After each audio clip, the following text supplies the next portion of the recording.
കണ്ണൂർ പയ്യന്നൂരിൽ ഒരു കുടുംബത്തിലെ 4 പേരെ മരിച്ച നിലയിൽ കണ്ടെത്തി. അമ്മയും മകനും കൊച്ചുമക്കളും അടങ്ങിയ കുടുംബമാണ് മരിച്ചത്. ഈ പെൺകുട്ടിക്ക് എപ്പോഴും വയറുവേദനയാണ്, ഭയങ്കര വയറുവേദന, അതേപോലെ എന്തൊക്കെ പ്രശ്നങ്ങൾ. അപ്പോൾ ഇവരുടെ കുടുംബക്കാർ പറയുന്നത് ഏതൊരു ഉസ്താദുമാരെ അടുത്ത് കൊണ്ടുപോയി. അപ്പോൾ ഉസ്താദ് പറഞ്ഞത്രേ ഈ പെൺകുട്ടിക്കാരോ കൈവശം കൊടുത്തിട്ടുണ്ട്, പെൺകുട്ടിയുടെ എങ്ങനെ ഛർദ്ദിപ്പിച്ച സമയത്ത് മുടി പോലെയുള്ള വസ്തുക്കളൊക്കെ കിട്ടിയെന്നാണ് പറയണത്.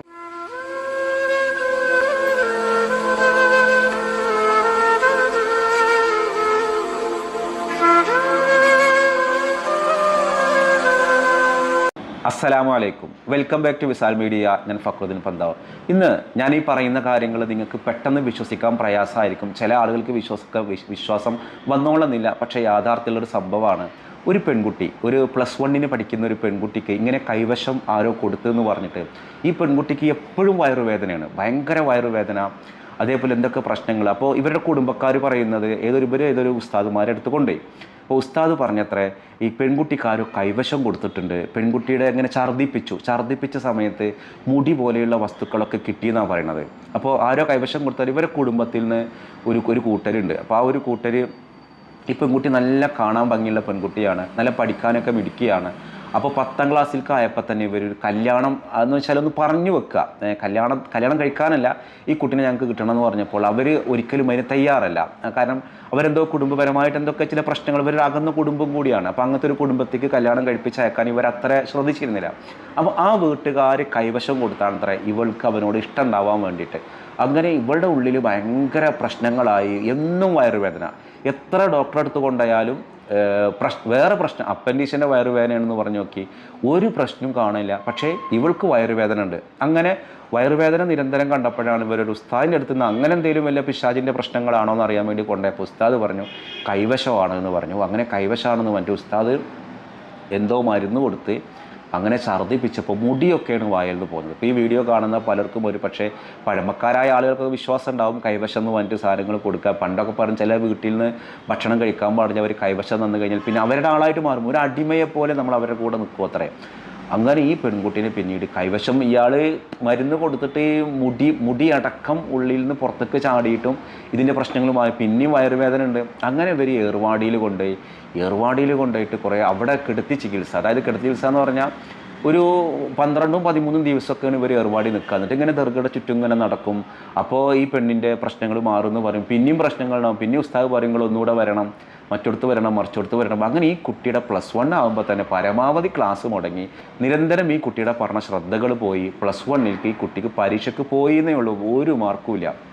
സ്കൂളുകാർ പറഞ്ഞു നിങ്ങൾ ഈ കുട്ടി ഇവിടെ +2 പഠിക്കുകയാണെന്നുണ്ടെങ്കിൽ ഇവിടെ 100% റിസൾട്ട് കിട്ടുന്ന സ്കൂളാണ്, ദയവ് ചെയ്തിട്ട് നിങ്ങൾ എന്ത് ചെയ്യുക, ഒന്നുകിൽ നിങ്ങൾ ഈ പഠനം മതിയാക്കുക, അല്ലെങ്കിൽ നിങ്ങളുടെ മക്കളെ നിങ്ങൾ നല്ലപോലെ പഠിക്കാൻ വിടുക. അപ്പോൾ അങ്ങനെ ഉസ്താദിനോട് ചോദിച്ചു ഇതിപ്പോൾ എന്താ വേണ്ടത് ചോദിച്ചു. ഉസ്താദ് പറഞ്ഞു തൽക്കാലം പഠനമൊക്കെ പിന്നാവുക, കുട്ടിയുടെ അസുഖമല്ലേ മാറേണ്ടത് എന്ന് പറഞ്ഞിട്ട് സ്കൂൾ മുടക്കി. അതായത് +1 വരെ ഈ കുട്ടി പഠിച്ചോളൂ, +2 ഈ കുട്ടി സ്കൂളിൽ പോയുള്ളൂ, +2 എത്ര 1-2 തുടക്ക ദിവസം മാത്രമേ പോയുള്ളൂ. അങ്ങനെ ഈ ഉസ്താദിൻ്റെ ധാരണ പ്രകാരം ഉസ്താദിന് പരിചയമുള്ള ഒരാളെ കൊണ്ട് തന്നെ വിവാഹം ഉറപ്പിച്ചു. ഉസ്താദ് പറഞ്ഞു അസുഖങ്ങളൊക്കെ മാറി. ഉസ്താദിൻ്റെ പരിചയത്തിലുള്ള ഒരാൾ, ഉസ്താദ് ഇങ്ങനെ കുറേ ആൾക്കാരെങ്ങനെ സിയാറത്തിന് ഏർവാടിക്ക് കൊണ്ടുപോകുന്നതാണ്. അങ്ങനെ ഏർവാടി കൊണ്ടുപോകണം. ആ ഒരു പരിചയത്തിലുള്ള ഒരു ഫാമിലിയിൽപ്പെട്ട ഒരാളിന് ഒരു യുവാവിനെ തന്നെ കണ്ട് ഓനെന്തൊരു ഹോട്ടലൊക്കെ നടത്തുന്ന ഒരാളാണ്. അങ്ങനെ കണ്ട് കല്യാണം ഉറപ്പിച്ച്, അങ്ങനെ +2 പഠിച്ച സമയത്ത് തന്നെ കല്യാണം ഉറപ്പിച്ചു. അങ്ങനെ 18 വയസ്സായി കഴിഞ്ഞപ്പോൾ കല്യാണം കഴിഞ്ഞു. അപ്പോൾ കല്യാണമൊക്കെ കഴിഞ്ഞിട്ട് ആദ്യത്തെ ഒരു 2-3 വർഷം നല്ല സന്തോഷം ദുഃഖമൊക്കെ ആയിട്ട് പോയി. പിന്നെ ഇവൾക്കൊരിക്കലും അത് ഉൾക്കൊള്ളാൻ പറ്റണില്ല. കാരണം കുറേ പ്രശ്നങ്ങൾ, അന്ധവിശ്വാസങ്ങളുടെ പിന്നാലെ പോയിട്ട് എന്ത് പ്രശ്നങ്ങളുണ്ടെങ്കിലും ഇതൊക്കെ ആരെങ്കിലും സിഹിർ ചെയ്തതാണ്.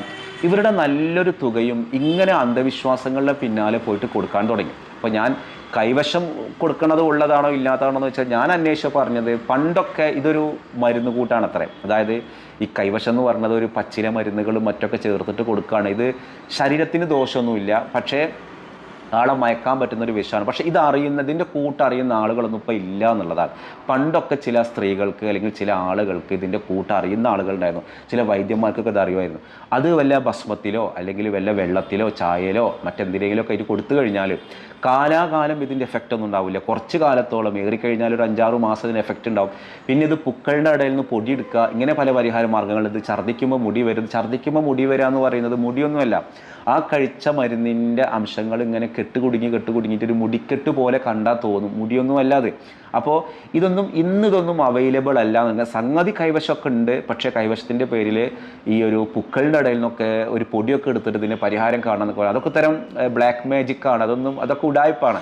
അതിൽ ഇതിൻ്റെ പേരിൽ സംഗതി ഇതുള്ളത് തന്നെയാണ്. ഇപ്പോൾ ഈ ഒരു വീഡിയോ കാണുന്ന നിങ്ങൾ പറയും ഇതൊക്കെ ഞങ്ങൾക്കറിയാം, ഇതൊക്കെ ഞങ്ങൾക്ക് വിശ്വാസമുണ്ട്. പക്ഷേ ഇങ്ങനെയുള്ള പ്രശ്നങ്ങളുടെ പേരിൽ തട്ടിപ്പ് നടത്തുന്ന ഒരുപാട് പേരുണ്ട്. നമുക്ക് എന്ത് പ്രശ്നങ്ങളുണ്ടെങ്കിലും അതാരെങ്കിലും സിഹർ ചെയ്തതാണ് അല്ലെങ്കിൽ അതാരെങ്കിലും കൈവശം തന്നതാണ് എന്ന് നമ്മളൊരു പരിഹാര മാർഗം കണ്ടിട്ട് പിന്നെ ലൈഫിലൊന്നും ചെയ്യാതിരിക്കുക, കുട്ടികളുടെ പഠനം നഷ്ടപ്പെടുത്തുക, അതൊരു തരം എസ്കേപ്പിസാണ്. ഇങ്ങനെ അന്ധവിശ്വാസത്തിനിടയിൽ നമ്മൾ പോകരുത്. നമ്മുടെ ലൈഫിൽ നമുക്ക് എന്തെങ്കിലും പ്രശ്നങ്ങളുണ്ടെങ്കിൽ നമ്മൾ ചെയ്തു കൂട്ടിയതിൻ്റെ ഫലമായിരിക്കും. നമുക്ക് ലൈഫിൽ എപ്പോഴും സന്തോഷങ്ങൾ ഉണ്ടാവുമോ, എപ്പോഴും മറ്റെന്താ പറയുക, ഈ നമുക്ക് ഹാപ്പിനെസ് ആണോ ഉണ്ടാവുക, പ്രയാസങ്ങൾ ഉണ്ടാവും. ആ പ്രയാസങ്ങൾ ഉണ്ടാവുന്ന സമയത്തൊക്കെ അതൊക്കെ ആരോ സിഹർ ചെയ്തതാണ് എന്ന രീതിയിലൊക്കെ വ്യാഖ്യാനിക്കാൻ തുടങ്ങിയിട്ട് അങ്ങനെ നമ്മൾ ആരെങ്കിലും അടുത്ത് പോയിട്ട് അതൊന്നും ശരിയായ ഒരാളല്ല എന്നുണ്ടെങ്കിൽ ഒരു കുടുംബക്കാരൻ ചെയ്തതാണ്. അപ്പം നമുക്ക് ഏതെങ്കിലും കുടുംബക്കാർ ശത്രുക്കൾ ഉണ്ടാവും. ആ ശത്രുവിനെ പിന്നീട് നമ്മൾ നിത്യശത്രുവാക്കി മാറ്റും. ഇവർ തൊട്ടതിനും പിടിച്ചതിനൊക്കെ ഇങ്ങനെയുള്ള ഉസ്താദുമാരെ അടുത്ത് പോയിട്ട് ഇവർക്ക് കിട്ടുന്ന പണം മുഴുവനും എന്താണ് ഇങ്ങനെയുള്ള ചെലവഴിക്കലും പോകാൻ തുടങ്ങി. ഓരോരോ തകിട് അവിടുന്ന് കണ്ടെത്തും ഇവിടുന്ന് കണ്ടെത്തും, അതിനൊക്കെ 10,000 ചെലവഴിക്കാണ്. അങ്ങനെ ഈ ഭാര്യയും ഭർത്താവിൻ്റെ ഇടയിൽ ഇതൊരു അസ്വാരസ്യമായിട്ട് മാറി. കാരണം രണ്ടു കൂട്ടരും ഇത്തരം വിശ്വാസമുള്ള ആളുകളാണ്. അയാളുടെ കണക്കിൽ ഈ പെണ്ണ് തുടക്കത്തിലേ ഇതിനെന്തോ പിശാചിൻ്റെ കയറുണ്ട്, ഇതിന് ഏറുപാടിൽ കൊണ്ടുപോയതല്ലേ, ഇവൾക്കൊരിക്കലും ഭർത്താവിൻ്റെ വീട്ടിൽ പോകാനോ ഒന്നിനും കഴിയാതെ ഇതിൻ്റെ ഇടയിൽ ഒരു കുട്ടി ഉണ്ടായി. അങ്ങനെ ഒരു സന്തോഷകരമായ സാഹചര്യമില്ല. അവർ ഭർത്താവിനോട് പിണങ്ങി വീട്ടിൽ നിൽക്കാൻ തുടങ്ങി. ഡിവോഴ്സ് ഒന്നുമല്ല, ഇവൾക്ക് പിന്നെ ഒരു ആഗ്രഹം തോന്നി. നന്നായിട്ട് പഠിച്ചിരുന്നൊരു കുട്ടിയാട്ടോ. സ്കൂളിൽ 10ാം ക്ലാസ്സിലൊക്കെ ഒരു 8 A+ കിട്ടിയ കുട്ടി, അവൾ ആഗ്രഹിക്കുന്ന കോമ്പിനേഷനിൽ തന്നെ ഹയർ സെക്കൻഡറിക്ക് കിട്ടി. ആ സമയത്താണ് ഈ ഒരു വയറുവേദനയും പ്രശ്നങ്ങളൊക്കെ ആയിട്ട് മാറി. അത് കൈവശാണെന്ന് പറഞ്ഞിട്ട് ഇങ്ങനെ ചുറ്റി നടന്ന് പഠനമൊക്കെ അതാതെ ഇവർ ഈ തുല്യതാ വിദ്യാഭ്യാസം ഉണ്ടല്ലോ, തുല്യത, അതായത് ഈ തുടർ വിദ്യാഭ്യാസത്തിൻ്റെ ഭാഗമായിട്ടുള്ള അങ്ങനെ തുല്യതാ കേന്ദ്രത്തിൽ പോയിട്ട് ഇവൾ വീണ്ടും +2 എഴുതി. +1 എഴുതി, +2 എഴുതി, നല്ല മാർക്കോട് കൂടി പാസ്സായി. ഇപ്പോൾ ഇവൾക്ക് വലിയൊരു ആഗ്രഹം ഉണ്ട്, ഒന്ന് നന്നായിട്ട് പഠിക്കണം, ഡിഗ്രി എഴുതണം എന്ന് പറഞ്ഞിട്ട്. അപ്പോൾ മാഷാ അല്ലാഹ് എന്നെ കണ്ടിട്ട് ചോദിച്ചു, ഇങ്ങനെ ഞങ്ങൾക്ക് ഇനി ഡിഗ്രി എഴുതി കഴിഞ്ഞാൽ, തുല്യതയിൽ ഡിഗ്രി എഴുതി കഴിഞ്ഞാൽ പിന്നെ എനിക്ക് മറ്റു തുടർ പഠനങ്ങൾ പറ്റുമോ, കാലിക്കറ്റ് യൂണിവേഴ്സിറ്റി ഡിഗ്രി? ഞാൻ പറയും തീർച്ചയായിട്ടും സർക്കാരിൻ്റെ ഈ തുല്യതാ കേന്ദ്രത്തിൽ നമ്മൾ 10ാം ക്ലാസ് എഴുതാം, +1 +2 എഴുതാം, ഇതൊക്കെ എഴുതിയിട്ട് ഡിഗ്രി നേടാം. ഡിഗ്രിയും കഴിഞ്ഞിട്ട് നിങ്ങൾക്ക് PG ജോലി ഇതൊക്കെ കിട്ടും. ഇതൊക്കെ മറ്റെല്ലാ കോഴ്സിനെ പോലെ തന്നെയാണ്. ഇപ്പോൾ ഇവൾ ഡിഗ്രി പഠിച്ചുകൊണ്ടിരിക്കുകയാണ്. അപ്പോൾ ഇവളുടെ ഉള്ളിലുള്ള പ്രശ്നങ്ങളിൽ നിന്നൊക്കെ മാറ്റം, ഈ പഠനം, കുട്ടിയെ വളർത്തൽ ഉമ്മ നന്നായിട്ട് സപ്പോർട്ട് ചെയ്യുന്നുണ്ട്. അവർക്ക് വാപ്പാക്കും ഉമ്മാക്കും മനസ്സിലായി ഈ ഒരു മകളുടെ ഭാവി നഷ്ടപ്പെടുത്തിയത് ഞങ്ങൾ തന്നെയാണ്. കുറച്ച് വൈകിട്ടാണെങ്കിലും ഇപ്പം എന്ത് ചെയ്യാണ്, പഠിക്കുന്നുണ്ട്. അങ്ങനെ ഇവൾ പഠനവുമായിട്ട് മുന്നോട്ട് പോയിട്ട് ഇവൾ ഡിഗ്രിക്ക് ഇപ്പോൾ പഠിക്കുകയാണ്.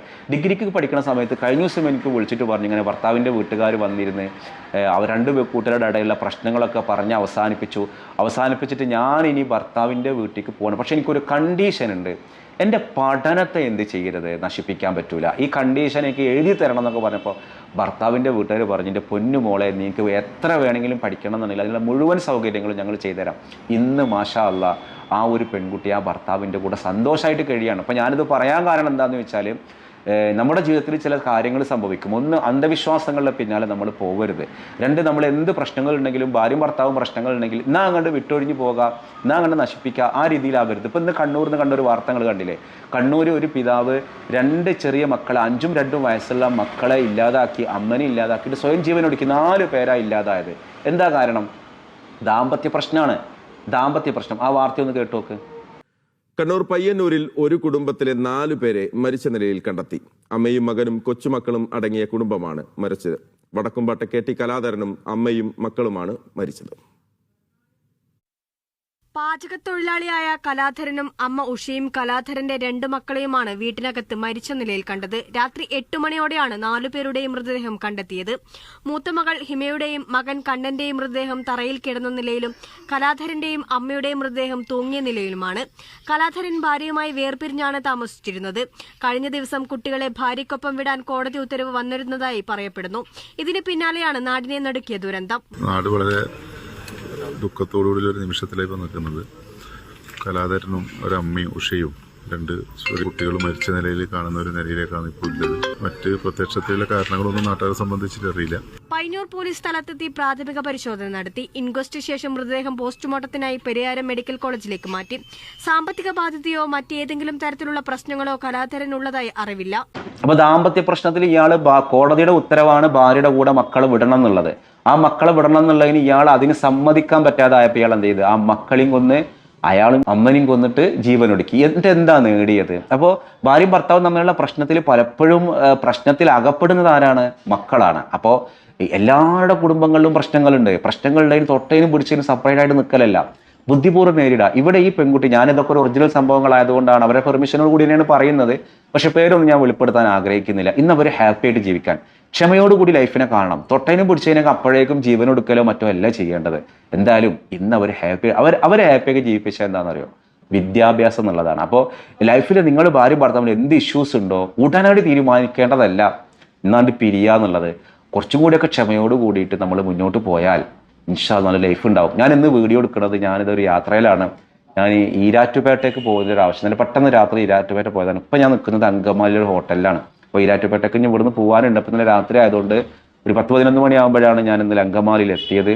അപ്പോൾ ഇവിടെ താമസിച്ചു. ഇനിയിപ്പോൾ ഇന്ന് ഈരാറ്റുപേട്ടയ്ക്ക് പോകണം. ഇൻഷാ അല്ലാഹ് ദുആ ചെയ്യുക. അപ്പോൾ അതുകൊണ്ടാണ് ഈ ലൊക്കേഷൻ ഒന്ന് മാറിയത്. ഇന്നലെ ചോദ്യം ഉത്തരം എല്ലാവരും കൃത്യമായിട്ട് എഴുതി. ജനുവരി 17 മീറാജ് ദിനം എന്നുള്ളത്.